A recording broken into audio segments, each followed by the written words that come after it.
Bismillahirrahmanirrahim.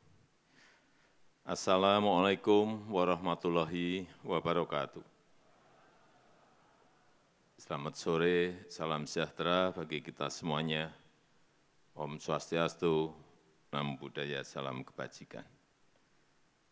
Yang saya hormati Ketua MPR RI, beserta para pimpinan lembaga-lembaga tinggi negara, yang saya hormati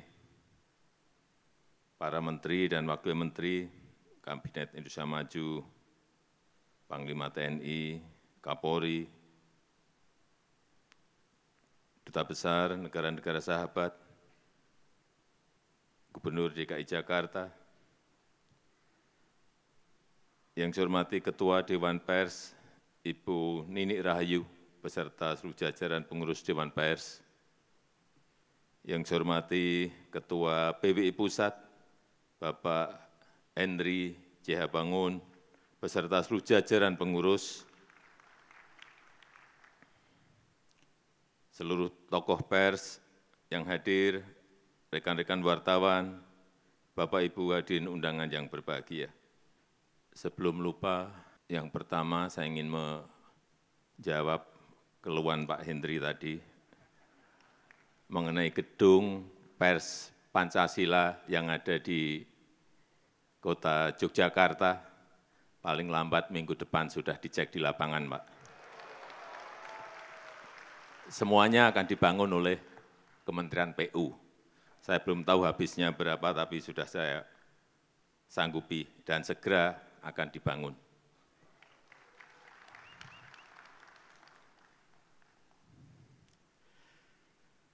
Pertama-tama, atas nama rakyat, atas nama pemerintah, saya menyampaikan selamat Hari Pers Nasional 2024, dan saya juga mengucapkan terima kasih kepada seluruh insan pers yang secara konsisten menemani masyarakat dalam kehidupan berdemokrasi. Saya juga berterima kasih kepada pers yang turut mengawal pemilihan umum 2024 yang baru saja kita jalani. Saya juga sering dikritik tajam,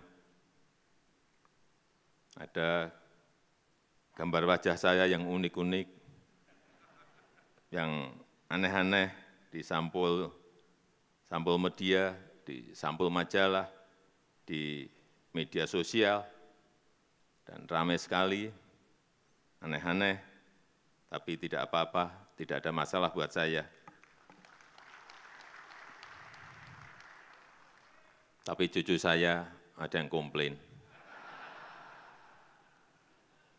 Mbah, manggil saya kan Mbah, Mbah, wajah Mbah kok jadi digambar jelek banget.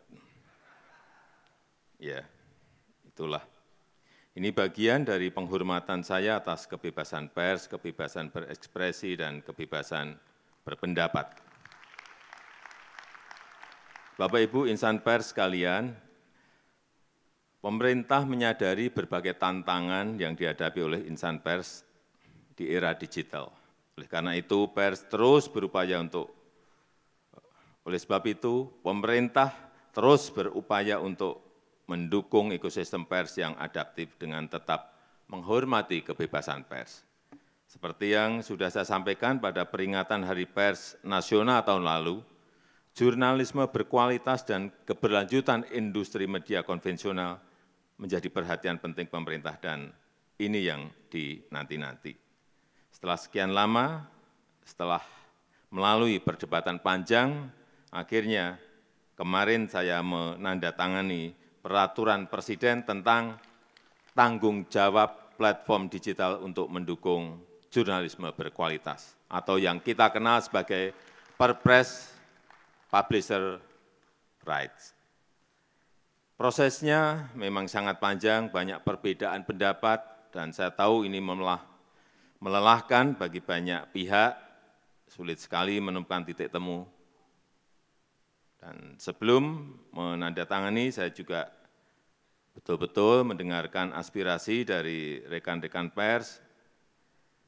Aspirasinya tidak benar-benar bulat, ada perbedaan aspirasi antara media konvensional dengan platform digital. Platform digital besar juga beda aspirasi, dan kita harus timbang-timbang terus implikasinya. Dan setelah mulai ada titik kesepahaman, mulai ada titik temu, ditambah lagi dengan Dewan Pers yang mendesak terus, perwakilan perusahaan pers dan perwakilan asosiasi media juga mendorong terus, akhirnya kemarin saya menaikkan Perpres tersebut. Bapak Ibu yang saya hormati, perlu saya ingatkan tentang semangat awal dari Perpres ini. Kita ingin jurnalisme berkualitas, jurnalisme yang jauh dari konten-konten negatif, jurnalisme yang mengedukasi untuk kemajuan Indonesia. Kita juga ingin memastikan keberlanjutan industri media nasional, kita ingin kerjasama yang lebih adil antara perusahaan pers dan platform digital, kita ingin memberikan kerangka umum yang jelas bagi kerjasama perusahaan pers dan platform digital. Perpres ini sama sekali tidak dimaksudkan untuk mengurangi kebebasan pers. Saya tegaskan bahwa publisher rights lahir dari keinginan dan inisiatif insan pers. Pemerintah tidak sedang mengatur konten pers. Pemerintah mengatur hubungan bisnis antara perusahaan pers dan platform digital dengan semangat untuk meningkatkan jurnalisme yang berkualitas. Kemudian perlu saya ingatkan juga tentang implementasi Perpres ini. Kita masih harus mengantisipasi risiko-risiko yang mungkin terjadi, terutama selama masa transisi implementasi Perpres ini. Baik itu perihal respon dari platform digital dan respon dari masyarakat pengguna layanan.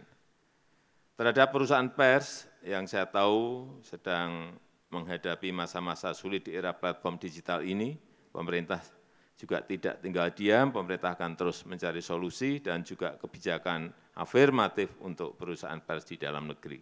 Saya juga meminta Menkominfo agar memprioritaskan belanja iklan pemerintah untuk perusahaan pers. Ini berkali-kali saya sampaikan, minimal untuk bantalan jangka pendek. Memang ini tidak menyelesaikan masalah secara keseluruhan. Perusahaan pers dan kita semua tetap harus memikirkan bagaimana menghadapi transformasi digital ini. Dan kepada rekan-rekan kreator konten yang kabarnya khawatir terhadap Perpres ini, saya sampaikan bahwa Perpres ini tidak berlaku untuk kreator konten. Silahkan dilanjutkan kerjasama yang selama ini sudah berjalan dengan platform digital. Silahkan lanjut terus, karena memang tidak ada masalah. Bapak Ibu insan pers yang saya banggakan, terakhir saya ingin menitip dua pesan. Pertama, pers harus tetap menjadi salah satu pilar penjaga demokrasi. Pers harus menjadi rumah bersama untuk menjernihkan informasi. Beritakanlah fakta-fakta apa adanya, tapi bukan mengada-ada, bukan asumsi-asumsi, bukan seolah-olah ada. Yang kedua, saya sangat berharap perusahaan pers dapat memikirkan langkah-langkah konkret dan strategis, terus melakukan inovasi agar adaptif dalam merespon perubahan zaman, mampu berdiri tegak secara mandiri di tengah gempuran persaingan global. Saya rasa itu yang ingin saya sampaikan dalam kesempatan yang baik ini. Terima kasih. Wassalamualaikum warahmatullahi wabarakatuh.